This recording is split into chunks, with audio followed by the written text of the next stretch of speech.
So next up on my ancient DNA matches through genome link is Mesolithic 2 LaBrana cave hunter. LaBrana Arintero cave, Leon province, Spain, 0.18% DNA match. You are genetically closer to this sample than 87.18% of genome link users. So this is classed as LaBrana 2. There was 2 skeletons found there. LaBrana 1 and LaBrana 2, and I've discovered that they are related, but we'll get into that in a moment. Let's read what Genome Link said. So it's a sample from a Mesolithic hunter-gatherer, male individual, which was found in LaBrana Arintero cave archaeological site near the village of Valdelugueros, north of the city of Leon in the Cantabrian Mountains, Leon province, Spain. His skeletal remains were dated to be from the 7,940 to 7,690 Cal BP period. Because of the thermally stable environment, the skeleton was very well preserved, and DNA extraction was performed from a tooth. 2 skeletons were found in the cave and traces of red ochre and charred wood. LaBrana 2 individual also had 24 red deer canines as ornaments, which are typically Mesolithic ornamental elements in Central Europe. It was assumed that they were hunting chamois and mountain sheep in the mountainous area. They were 30 to 35 years old at the time of death. His mitochondrial DNA haplogroup was identified to be U5b2C1, while his Y chromosome DNA haplogroup was C1A2. The U5 clade is typical of Mesolithic Europe. The C1A2 father group is also very old. It was found in an Upper Paleolithic hunter-gatherer in Central Europe. The analysis of his genome attests to a common genomic signature from Central Eurasia to Western Europe between the Upper Paleolithic and Mesolithic periods. Genomic analysis also indicated that he was different from the current European population. However, was nearer to the North European populations such as Sweden and Finnish. Comparison of the other individual, LaBrana 1, and the Baikal origin Malta individual, I'm sure I've got a match with that one, who was the representative of the ancient North Eurasians, reveals that they showed a greater similarity to each other than to modern-day Asians or Europeans. This shows that they shared a common genetic ancestry despite the vast geographical distance. Conclusively, the Upper Paleolithic Siberia and West Eurasia had shared genetic ancestry. Both LaBrana individuals, despite their similarity to the ancient North Eurasians, are Western hunter-gatherers and belong to the Villabruna cluster. Their ancestors separated 24,000 years ago. The Western hunter-gatherers colonized Europe from a West Asian or Southeast European glacial refugium after the last glacial maximum. They very likely admixed partially with the remnants of the local Upper Paleolithic hunter-gatherers, which may explain the similarity of LaBrana individuals to the ancient North Eurasians. Functional allele analysis revealed that both individuals had the ancestral alleles for lactose intolerance and a low-starch diet, compatible 5 copy number of the salivary amylase gene. In modern populations, the copy number of the AMY1 gene is above 10. They also carried the ancestral alleles in the SLC45A2 and SLC24A5 regions, which indicated dark hair pigmentation. It indicated dark skin pigmentation. However, they carried the derived allele for blue eyes pigmentation at the HERC2 or stroke OCA2 locus. The LaBrana 1 individual carried an adaptive variant of the GPatch1 gene that reduces the risk of bacterial infection. He also carried the derived alleles at 24 genes that have a wide range of functions in the immune system. These findings suggest that adaptive immune alleles of the modern European populations were already in the Mesolithic gene pool. Let's have a look at the condition. Right. All the famous, widely publicised facial reconstructions showing the unique combination of dark skin and striking blue eyes are actually models of LaBran 01. The lack of independent, dedicated facial model for LaBran 2 is down to a few key differences in their preservation. Poor skeletal preservation. While LaBran 1 skeleton was found exceptionally intact, LaBran 2 were far more fragmented and poorly preserved. This left scientists without the complete cranial architecture required to build an accurate 3D face of that person. Oh, genetic twins. Geneticists confirmed that LaBran 1 and LaBran 2 were incredibly close relatives, effectively genetic brothers from the same small clan, because they shared the exact same Western hunter-gatherer lineage and pigmentation markers. The reconstruction of LaBran 1 is used by museums and researchers to visually represent both individuals. So how were they related?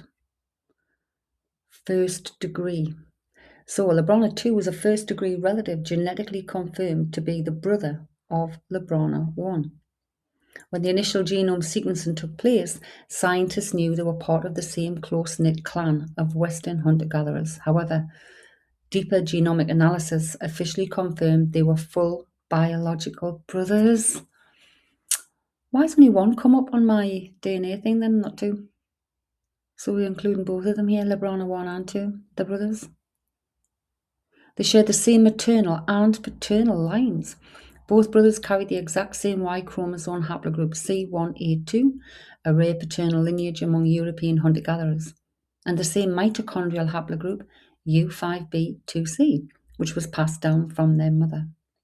Because they were brothers from a highly isolated, low-diversity hunter-gatherer population, LaBran 2 shared the exact same physical traits as his brother. He also had dark skin and vibrant blue eyes. A side-by-side burial. Their relationship is mirrored in how they were laid to rest. They were buried together in the same cave system.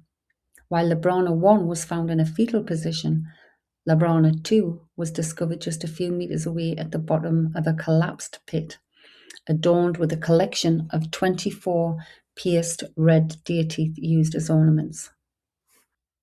So while LaBran 1's near-perfect preservation made him an international scientific star, LaBran 2, my guy, his remains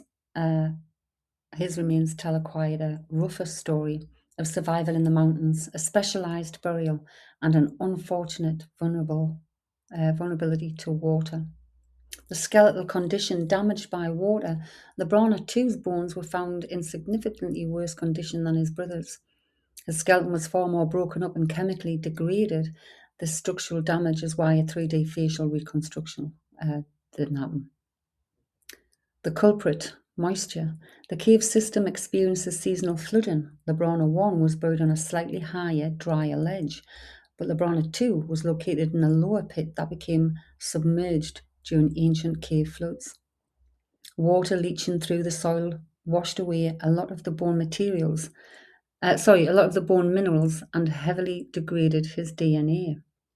Physical wear. Anthropologists found that LaBran 2 was slightly older than his brother at death. He suffered from enteropathy, a calcification stroke bone growths in his Achilles tendon. He also had a rare extra joint facet on his big toe bone, a skeletal signature caused by frequent kneeling or walking over steep, rocky mountain terrain. Garments and goods embellished deerskins.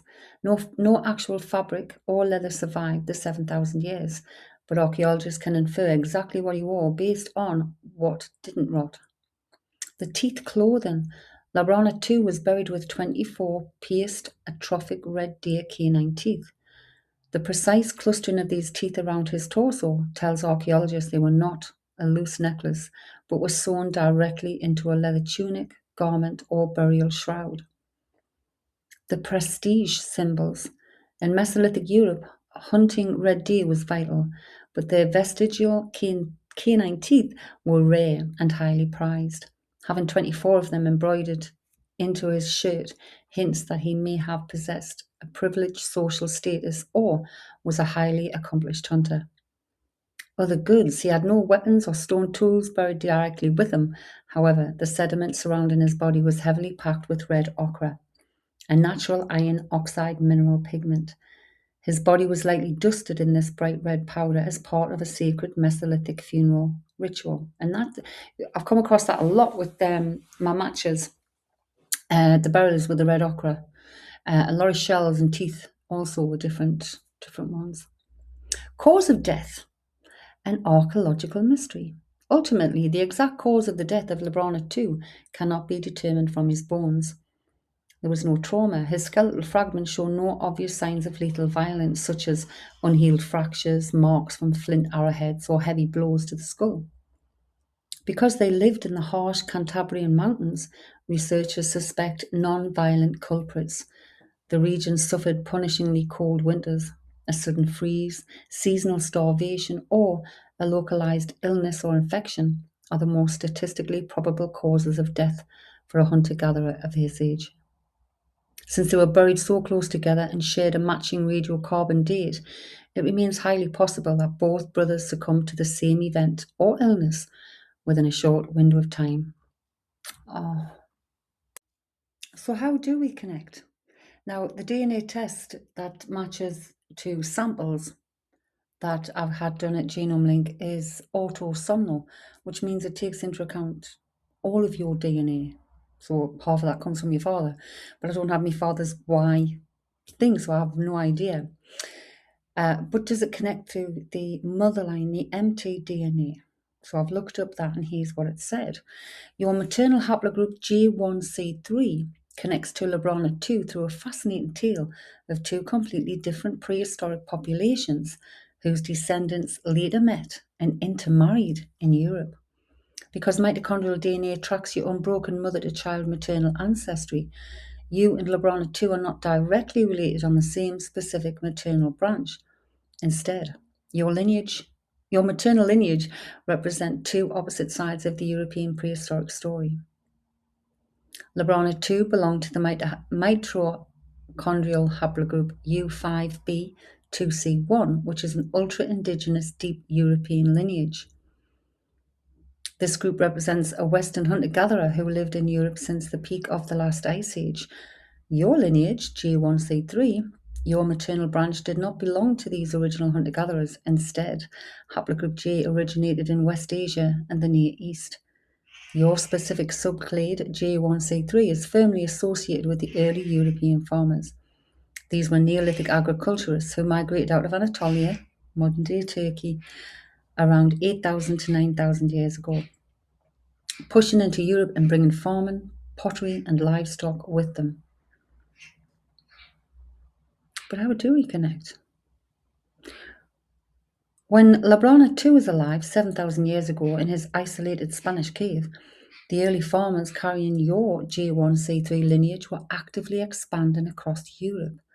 At that exact moment in history, his hunter-gatherer clan and your farming ancestors were distinct populations. However, as the centuries rolled on, these two groups began to interact, trade, and intermarry. Over thousands of years, the original hunter-gatherer DNA, like LaBran's, and the invading farmer DNA, like mine, thoroughly blended together to form the genetic foundation of modern Europeans. To find the exact point where your J1C3 line and LaBran II's U5b2C1 physically connect on the maternal family tree, you have to travel incredibly deep into the past. So, both lineages ultimately branch off from a massive macro haplogroup called haplogroup R, and that's what I'm getting led back to with the mtDNA on the majority of them. So that leaves me to believe it's on the father side they're picking them up more recently.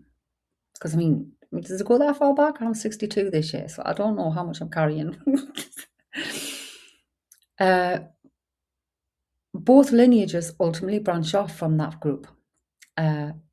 Your maternal line shares a common direct maternal ancestor, a single woman who lived roughly 45 to 50,000 years ago, likely in West Asia or the Middle East.